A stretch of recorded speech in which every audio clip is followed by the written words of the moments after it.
He visitat la Unitat Central de Proximitat i Atenció al Ciutadà de Mossos d'Esquadra per saber quines són les ciberestafes més habituals i com evitar-les. El nombre de ciberestafes ha superat el nombre d'estafes tradicionals, convencionals de tota la vida? Sí, rotundament sí. Rotundament sí. Rotundament sí per la, De quin tant per cent estem parlant? per la facilitat. Estaríem parlant del voltant d'un 80%. Ara mateix a Catalunya, quines són les estafes més comunes? Les més comunes són el phishing, que és un correu que ens arriba suplantant alguna entitat, bancària o de serveis, un càrrec fraudulent per una compra que hem fet o que no hem fet, és a dir, l'import no s'ajusta al que volíem, o un càrrec que no sabem d'on ve, i el tercer seria un lloguer d'una prestació de serveis. Per exemple, lloguers de vacances, ja sigui per Nadal, per estiu, o també per un servei que volem contractar i que finalment, doncs, pel que sigui, quan arribem al lloc, no existeix. Podem posar un exemple concret d'alguna, la més comuna, la més repetida, la que més denuncien els ciutadans catalans? Doncs que rebem el nostre smartphone, el nostre correu electrònic o inclús el WhatsApp, qualsevol aplicació, rebem un correu de la nostra entitat bancària que diu que ha perdut les dades o que hi ha hagut un error informàtic o que hi ha hagut algun problema que ens demana, sisplau, que confirmem que som nosaltres. A vegades ens demana el nom, ens demana el PIN, ens demana el compte corrent, o sigui, ens demana coses que, en principi, una entitat amb solvència no ens hauria de demanar.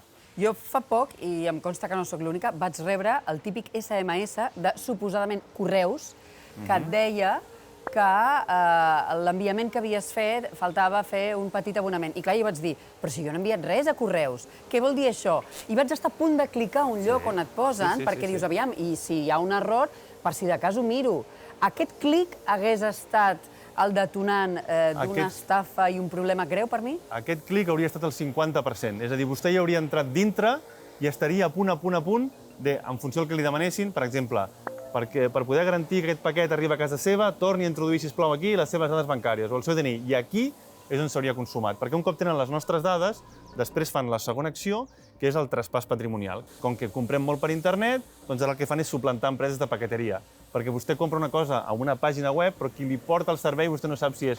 Vostè ha dit correus, però li podria dir 30.000 empreses més, perquè al final no sabem qui ens ho envia. Per tant, confiem. I ara, que s'acosta la campanya de la renta també, que s'acaba el període de pagament, doncs segurament també rebrem un correu d'agència tributària dient que hi ha hagut, doncs, clica aquí si quieres que te ingresemos el dinero.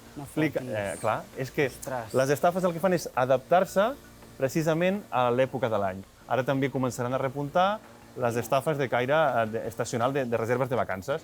Reservar cases rurals, avions, viatges... Tot el que ens costi diners hem d'anar amb compte, perquè hem de garantir que en el moment de fer la transferència o aquesta sessió de dades estem en un entorn segur. Entenc que m'està posant tot d'exemples de denúncies que s'han fet i que són reals, no? Correcte. Exemples... I si vol també li poso un molt d'actualitat, que és anar a posar benzina i no pagar.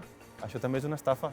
Quan nosaltres posem benzina, es pressuposa que hi ha una promesa de que aquest servei que tu m'has donat jo te'l pagaré. Llavors, quan nosaltres posem benzina, pengem la mànega i marxem, això és un delicte d'estafa. Perquè a tothom li quedi clar, una estafa, per petita que sigui, i encara que sigui digital, òbviament, és un delicte i està penat, no? Oh, i tant. Vostè pot aconseguir diners de moltes maneres. Una és, quan vostè es despista, jo li prenc el mòbil. Això és un furt. L'estafa és l'engany. Jo ho faig amb engany. Quins són els col·lectius més vulnerables a patir estafes? És tothom en funció del que estem protegint. Per exemple, si nosaltres muntem una empresa, és més probable que rebem atacs informàtics per robar-nos les bases de dades dels nostres clients, les nostres pròpies, o un proveïdor. Si, per exemple, som una persona que estem fora de l'àmbit digital, per exemple, una persona gran, doncs és més probable que l'estafa que pateixi sigui física, és a dir, algú que pel carrer se li acosti o al domicili truqui a casa i intenti fer-nos una revisió de la caldera o una revisió d'un aparell. Si ho fem una mica complicat, millor, perquè així la persona al final ha de confiar.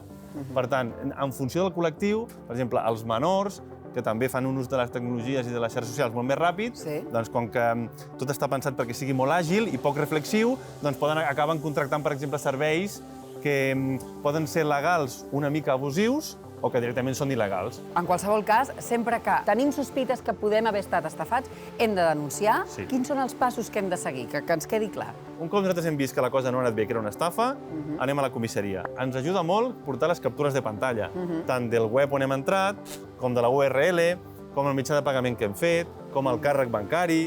És a dir, tots aquests elements de prova ens ajuden molt perquè, al final, si sabem que hi ha una desviació patrimonial de moltes víctimes cap a un lloc, podem anar cap allà i tallar, no?, amb la connivència del banc, dir, entitat bancària X, si t'estan arribant moltes compres últimament d'aquesta tipologia, que sapigueu que això és una estafa.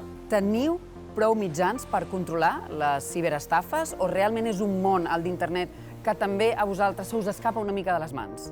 Tenim els mateixos recursos que totes les policies modernes occidentals, però com molt bé apunta, el tema d'internet el que està fent és posar unes complicacions a la investigació. És a dir, normalment amb una estafa el que fem és buscar la persona que ho ha fet, però també on van els diners.